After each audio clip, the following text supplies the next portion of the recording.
एक युवा नौजवान लड़का था, लेकिन बेरोजगार था। नौकरी के लिए काफी मशक्कत कर रहा था। तभी उसे किसी कंपनी की तरफ से कॉल लेटर आता है कि कल आपका इंटरव्यू है और आपको आना है। अब वो लड़का थोड़ा परेशान हो गया, क्योंकि जिस जगह उसको इंटरव्यू के लिए जाना था वो जगह उसके घर से तकरीबन 50 से 60 किलोमीटर दूर थी और वो एक बेहद गरीब परिवार से था, इसलिए उसके पास जाने के लिए भी पैसे नहीं थे। लेकिन उसको जाना तो था, नौकरी उसके लिए जरूरी थी। जैसे तैसे उसने 50 रुपयों का बंदोबस्त किया और घर से निकल पड़ा। और वो चौराहे तक पहुंच गया और बेहद निराश हुआ, क्योंकि टिकट के पैसे उसके पास नहीं थे जितने होने चाहिए थे। तभी उसको पास में एक मंदिर दिखाई देता है और वो उस दिशा में चला जाता है। तभी वहां उसकी नजर एक भिखारी पर पड़ती है, लेकिन वो उसको नजरअंदाज कर देता है। मगर भिखारी उसको परेशान देखकर पूछ ही लेता है कि आपको शायद कोई परेशानी है, मैं आपकी क्या मदद कर सकता हूँ। लेकिन वो उसको कुछ नहीं बताता। सोचता है कि ये भिखारी खुद मांग कर खा रहा है, ये मेरी क्या मदद कर पाएगा।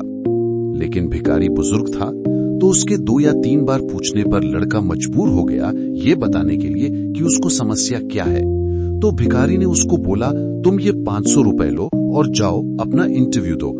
वैसे भी मैं सिर्फ दवाई के लिए पैसे इकट्ठे करता हूँ और जो बचते हैं उनको दान पेटी में डाल देता हूँ, इसलिए मेरे ये पैसे ज्यादा काम के नहीं। शायद तुम्हारी कोई मदद कर सकूं तो मुझे भी खुशी मिलेगी। अब वो वहां से निकल गया और इंटरव्यू में सिलेक्ट होके जब वो वापस भिखारी से मिलने या उसके पैसे लौटाने के लिए आया तो वहां लोगों की भीड़ लगी हुई थी।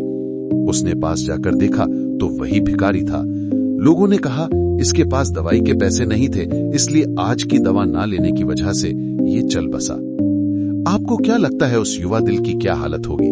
वही जो अभी हमारी हो रही है। अब मैं आपको स्टोरी का रहस्य बता देता हूँ। किसी भी काम को करने या किसी भी लक्ष्य को हासिल करने के लिए मार्ग में हजारों कठिनाइयों का सामना करना पड़ेगा।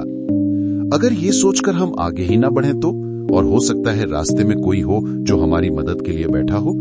ईश्वर तो किसी भी रूप में हो सकता है, इसलिए रुको मत यार। अगर आप रुक गए तो फिर संभावनाओं का अंत हो जाएगा।